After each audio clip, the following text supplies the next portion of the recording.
उद्धव ठाकरे लंडनमध्ये बसून अगर खोटी माहिती देत असेल ना, तर परत त्याला लंडनवरून यायला द्यायचं का, याबद्दल महाराष्ट्राची जनता खरंच विचार करायला. कारण लंडनमध्ये बसून महाराष्ट्राची प्रतिमा कोण खराब करत असेल तर त्याला लंडनमध्येच पॅकअप करायला. काही गोष्टी थोडं सुप्रियाताईंनी थोडं शिकून घेतल्या पाहिजे, अभ्यास करून घेतल्या पाहिजे. हिंमत कशी होते अपमान करण्याची? तुम्हाला माहिती नाही की तुम्ही शुद्धीत नव्हता? अशा डॉक्टर बाबासाहेब आंबेडकरांचा फोटो फाडण्याच्या वेळी नुसतं माफीपर्यंत न थांबता शेवटी आपण आपल्या हातात काय आहे, आपण काय फाडतो या गोष्टीची चांगली जाणीव ही आपल्या सगळ्यांना. महाविकास आघाडीच्या सगळ्याच नेते मंडळींनी केवढा मोठा धिंगाणा घातलेला ह्याचा पण घेतला असता याचा विचार पण आपण करू शकत नाही. भाजप नेते नितेश राणे यांनी सहपरिवार शिर्डीत येऊन साईबाबांच्या मंदिरात जाऊन साईबाबांच्या समाधीचं दर्शन घेतलंय. साईबाबांच्या दर्शनानंतर प्रसार माध्यमांशी बोलताना राणे म्हणाले की 4 जून रोजी लोकसभेचा निकाल लागणार आहे. निकालाआधी आज साईबाबांच्या दर्शनासाठी सहपरिवार आलो आहे. देशाला प्रगतीपथावर घेऊन जाण्यासाठी देशाचे पंतप्रधान पुन्हा एकदा नरेंद्र मोदी व्हावे अशी प्रार्थना साईबाबांच्या चरणी केली आहे.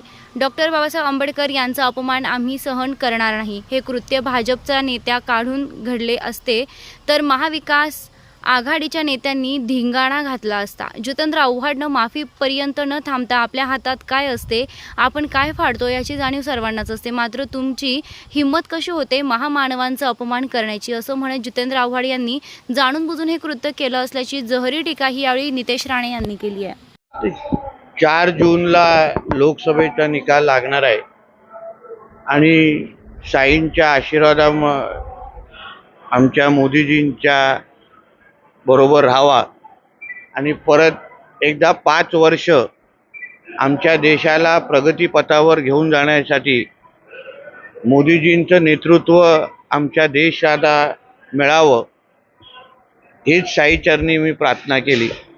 आमचा देश हा हिंदू राष्ट्राच्या दिशेने अजून भक्कम होण्याच्या दृष्टिकोनातून मोदीजींचंच नेतृत्व आमच्या देशाला मिळावं हे साईचरणी मी प्रार्थना केलेली आहे. शेवटी ती त्यांची वैयक्तिक त्यांचं मत आहे.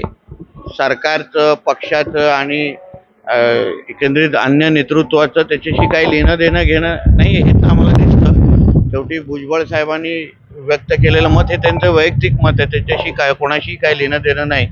डॉक्टर बाबासाहेब आंबेडकरांचा अपमान हा आम्ही कोणीही सहन करणार नाही.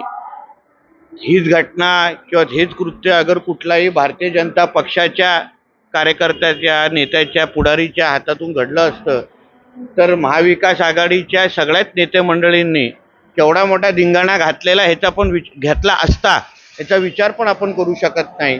आव्हाडांनी नुसतं माफीपर्यंत न थांबता शेवटी आपण आपल्या हातात काय आहे, आपण काय फाडतो या गोष्टीची चांगली जाणीव ही आपल्या सगळ्यांनाच असते.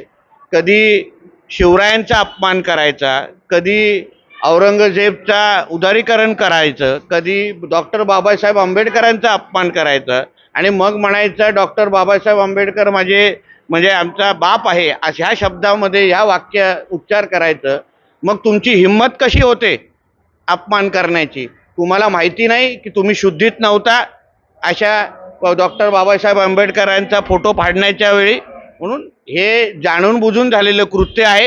ह्याच्यानेच महाविकास आघाडीच्या आणि इंडिया अलायन्सच्या लोकांची मानसिकता काय, कधी सनातन धर्माचा अपमान करायचा आणि कधी डॉक्टर बाबासाहेब आंबेडकरांचा फोटो फाडायचा, ह्यालाच महाविकास आघाडी आणि इंडिया अलायन्सची मानसिकता म्हणतात. शेवटी योजनांची माहितीच अगर मराठा समाजाच्या तरुणांपर्यंत अगर पोचली नाही तर नेमकं योजनांचा लाभ कसा मिळणार?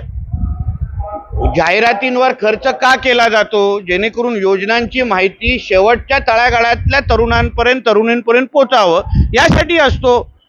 म्हणून ह्या काही गोष्टी थोड्या सुप्रियाताईंनी थोड्या शिकून घेतल्या पाहिजे, अभ्यास करून घेतला पाहिजे आणि मगच अशा मागण्या केल्या पाहिजे असं माझं मत आहे. आमच्या हिंदू राष्ट्रामध्ये आमच्या पंतप्रधानांनी अगर अशा पद्धतीचं अगर ध्यान राखण्याचं आणि मौन ठेवण्याचं अगर त्या पद्धतीचं कृत्य केलं तर त्याचं स्वागतच करायला हवं.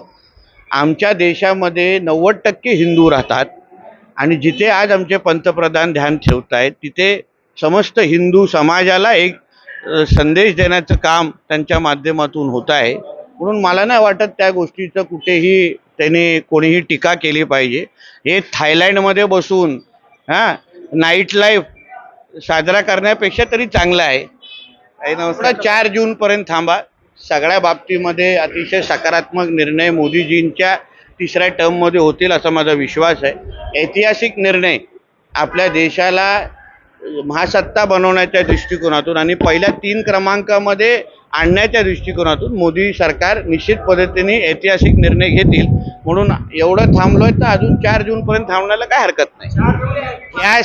ह्या जेवढ्या कंपन्या गेलेल्या त्या करोना काळात गेलेल्या आहेत, उद्धव ठाकरेच्या सरकारच्या काळात गेलेल्या आहेत. हे प्रामुख्याने तुम्हाला सांगतो. उद्धव ठाकरे लंडनमध्ये बसून अगर खोटी माहिती देत असेल ना तर परत त्याला लंडनवरून यायला द्यायचं का, याबद्दल महाराष्ट्राची जनता खरंच विचार करायला. कारण लंडनमध्ये बसून महाराष्ट्राची प्रतिमा कोण खराब करत असेल तर त्याला लंडनमध्येच पॅकअप करायला पाहिजे. ह्या सगळ्या कंपन्या आहेत. उद्धव ठाकरेंनी दोन्ही मुलांच्या डोक्यावर हात ठेवून सांगावं की हे आत्ता गेलेले आहेत की करोना काळात गेलेले आहेत. म्हणून जेवढ्या कंपन्या परत गेल्या आहेत त्यांना परत आणण्याचं काम आमचं महायुतीचं सरकार निश्चित पद्धतीने करेल. खोटारडा आहे उद्धव ठाकरे. ते सक्षम पद्धतीने आहे. एकदा 4 जूनचा निकाल लागून दे. परत एकदा आमचं सरकार हे सगळे प्रश्न सोडवण्यासाठी तयारीमध्ये बसलाय. विजय वडेट्टीवारांच्या जिथे ते निवडून येतात ती जागा पण आमच्याच महायुतीचे लोकप्रतिनिधी निवडून येत आहेत. म्हणून विजय वडेट्टीवारांनी आता 4 जून नंतर भाजपवासी होण्याची तयारी करावी. ती अटळच आहे. फूट पडलेली आहे. फक्त बाहेर यायचं बाकी आहे. आणि कोण बाहेर येणार हे निवडणुकीच्या काळात आम्हाला जी अदृश्य शक्तीने मदत केली काँग्रेसच्या मधून ते तुम्हाला सगळे आमच्याबरोबर प्रवेश करताना 4 जून नंतर दिसतील. त्याच्यामध्ये वडेट्टीवारांचं नाव आहे असं मी ऐकतोय. इस बार 400 बार, हक से 400 बार. प्रतिनिधी प्रशांत अग्रवालसह सुवर्णा ताकटे, साई न्यूज शिर्डी. खुशखबर खुशखबर खुशखबर. शिर्डी येथील साई गुरुकुल इंग्लिश मीडियम स्कूलचे शैक्षणिक वर्ष 2024-2025 साठी प्रवेश प्रक्रिया सुरू झाली असून आजच आपल्या पाल्याचा प्रवेश निश्चित करा. त्वरा करा. Play group nursery, junior KG, senior KG इयत्ता 1 ते इयत्ता 10वी 100% निकालाची परंपरा असलेली संस्था. नवीन भव्य इमारती, डिजिटल क्लासरूम, विविध खेळांची सुविधा, अनुभवी शिक्षक वृंद, स्पोकन इंग्लिशवर भर, पुस्तकांबरोबर प्रत्यक्ष अनुभवातून शिक्षण, सांस्कृतिक कार्यक्रम यांसह विविध वैशिष्ट्ये असलेली अग्रणी स्कूल. तर त्वरा करा. आजच आपला प्रवेश निश्चित करा. ठिकाण Sai Gurukul English medium school, Shirdi, Pimpalwadi road, Shirdi. संपर्क चेअरमन प्राध्यापक तानाजी वामनराव गोंदकर पाटील, प्राध्यापक सौ कुऱ्हे मंगला एन. मोबाईल क्रमांक 9822080163 तसेच 7350962585.